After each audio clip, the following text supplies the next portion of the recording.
Good morning, everyone. 10 weeks and 2 days have elapsed since we gathered in this chapel to begin the school year way back in September. And I'm sure all of us are ready for some time at a slower pace with family and friends. Our good work, in ways we have all seen and felt, and in ways only each of us knows, should propel us into the break firm in the knowledge that this rest has been earned. We have worked hard to get to this point. A different pace will be nice for a few days. Before we find our way to that different pace, however, there is the matter of finishing this week in good form. There is also the honor I am privileged to bestow to a colleague this morning, the Independence Foundation Chair. There are 6 endowed faculty chairs at Brooks, and pictures of all 6 of the current chairholders reside on the wall outside of the Science Forum. When a chair becomes vacant, our selection process invites anyone on the faculty to nominate another colleague, or 2 or 3, whom he or she believes Mr. Hale and I ought to consider for the chair. We allow that stretch of time to run for 5 or 6 weeks and then compare notes on the range of thoughts that have come our way. Along the way, I was asked by a couple of colleagues about the criteria we should all have in mind when making nominations. I answered by suggesting that our chairs are in place to celebrate and honor great teaching. And while classroom teaching ought to be paramount, teaching, broadly defined, must be in the equation as well. Today, we honor a great teacher. Before proceeding, I'd like to be sure to identify the 5 chairholders today's recipient will join. Mark J. Chauvin holds the F. Fessenden Wilder Endowed Chair and was appointed to the faculty in 1968.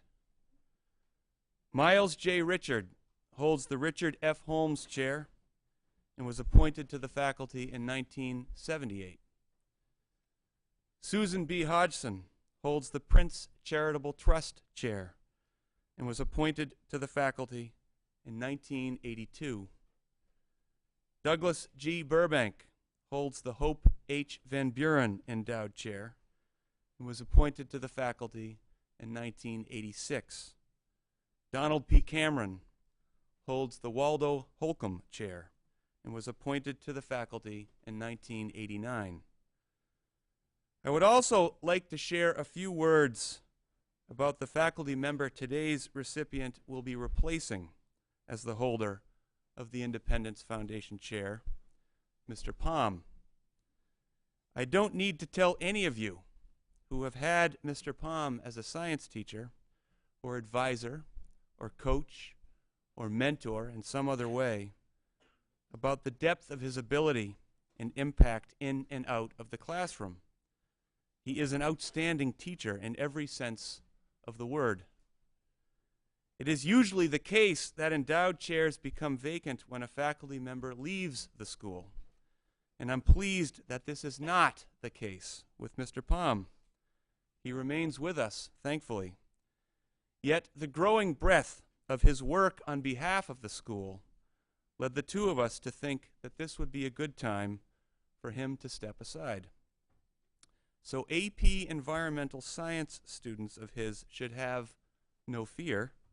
Plenty of hard work remains for all of you with Mr. Palm.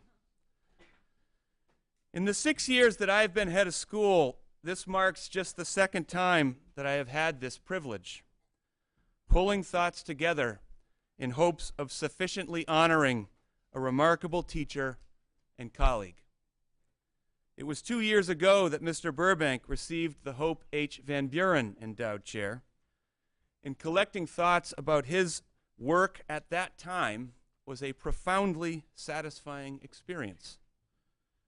The profound satisfaction comes from being privy to what colleagues write about one another, the deep respect and admiration that exists across the faculty for work done by others.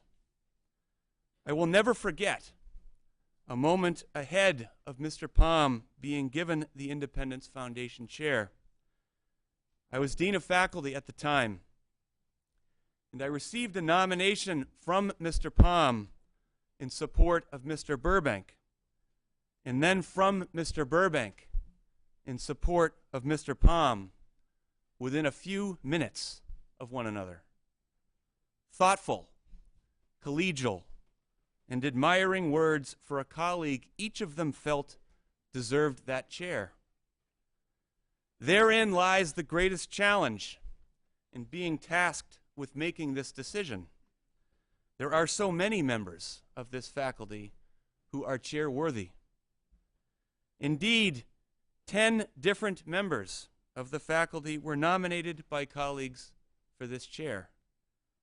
And so much of what was shared about the 9 who are not receiving the chair today is worth noting. Of one, a colleague wrote, "She's the kind of colleague that when I watch her in action, it inspires me to try to match her energy, passion, and level of engagement. And I hope to make the kind of difference with students that she does. To tie it back into our mission, she is an instrument of meaning, helping kids to make the most of this experience in any way she can." Of another, a second wrote, "Seeing the interactions he has with his advisees, his students, and his players is inspiring to me in my work here. I hope that over my career at Brooks, I will develop the types of bonds and connections that I witness from him every day." A third wrote of another, "She cares about every member of our community, with a special gift for attending to those whose voices aren't always heard. It's a trait I admire greatly and would like to see each of us express as regularly, easily, and openly as she does." A fourth wrote of another, "Best of all, he is a good listener. He listens with care and without judgment. Most of us feel very comfortable speaking to him about anything that concerns us, and we do not worry about any reaction he might have. When he disagrees with us, he is fair and kind about it, willing to support his position, while according us the privilege of having our position." And a fifth wrote about yet another, "He has worked in the dorms and is a passionate coach. His major contribution, however, has been academic, both as a teacher and as a leader in the English department. His passion for writing is contagious and has inspired his students to work harder and deeper." That's just a sampling. There's much more.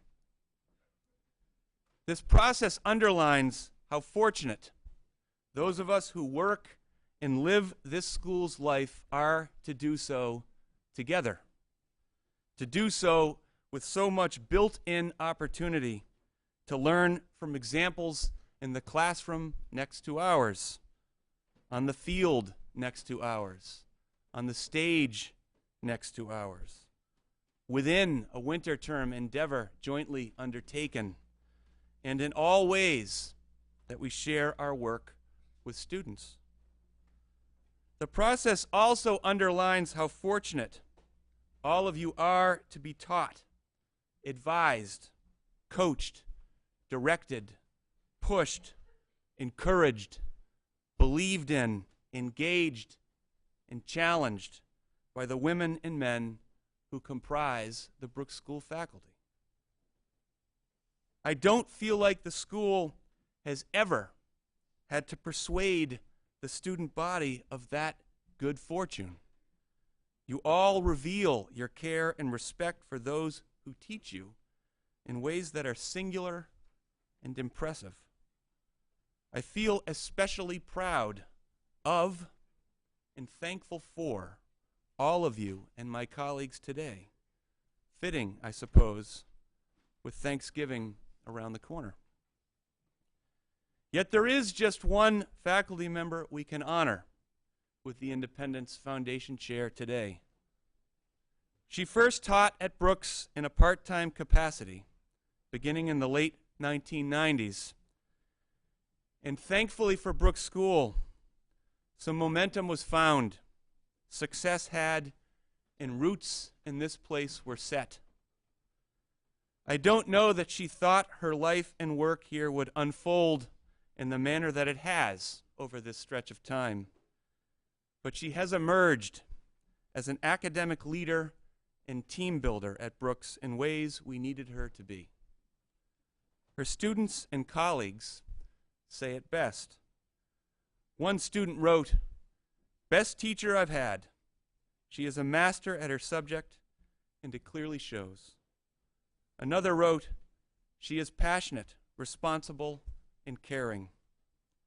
A third wrote, "Best teacher I've had because you can tell she truly cares for her students." A fourth wrote, "She is an amazing teacher. She knows everything." Well, not everything. And my favorite, "She is one of the best teachers I have ever had. She makes me want to learn, and her energy keeps the class moving. And trust me, Latin can be slow at times." Her colleagues offered the following. One wrote, "Her work as department chair has been outstanding.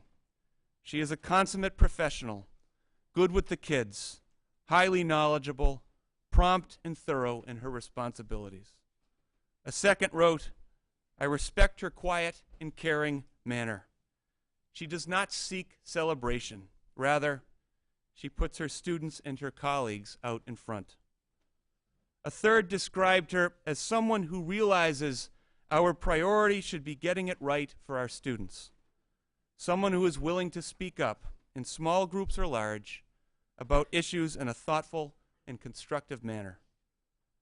A fourth offered, "Her students always remark how caring she is, how kind and understanding yet demanding she is, and how much they learn in her class.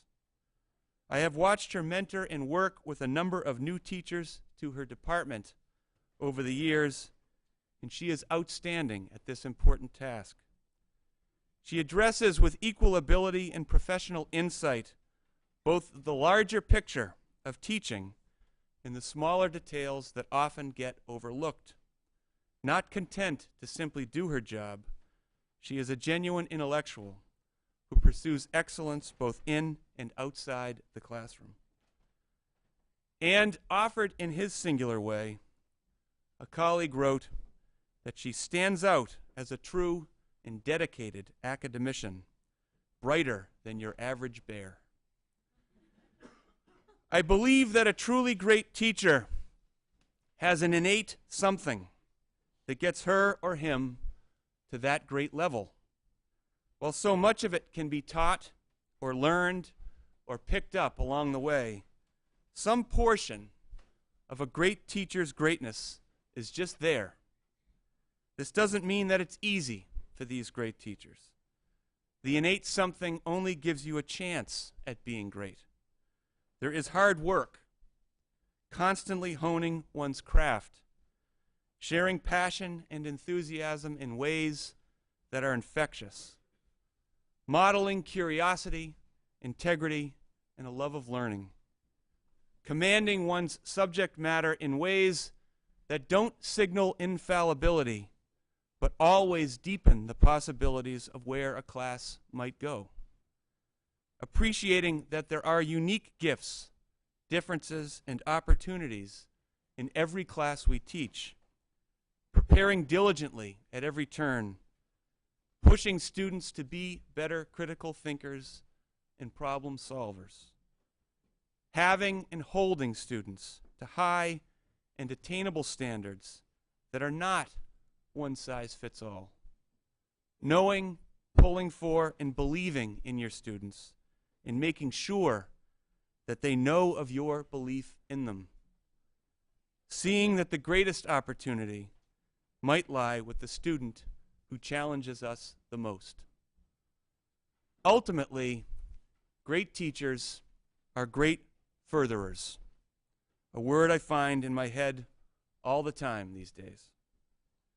Today's recipient is editor of the New England Classical Journal. She is chair of the National Greek Exam in the American Classical League and National Junior Classical League. She is chair of our Classical and World Languages Department. She is a colleague we all admire and a teacher we are lucky to have. She is an exceptional furtherer of young people. Thus, I am honored, on behalf of my colleagues and the school, to invite forward to take her proper seat as the holder of the Independence Foundation Chair, Deborah Ray Davies.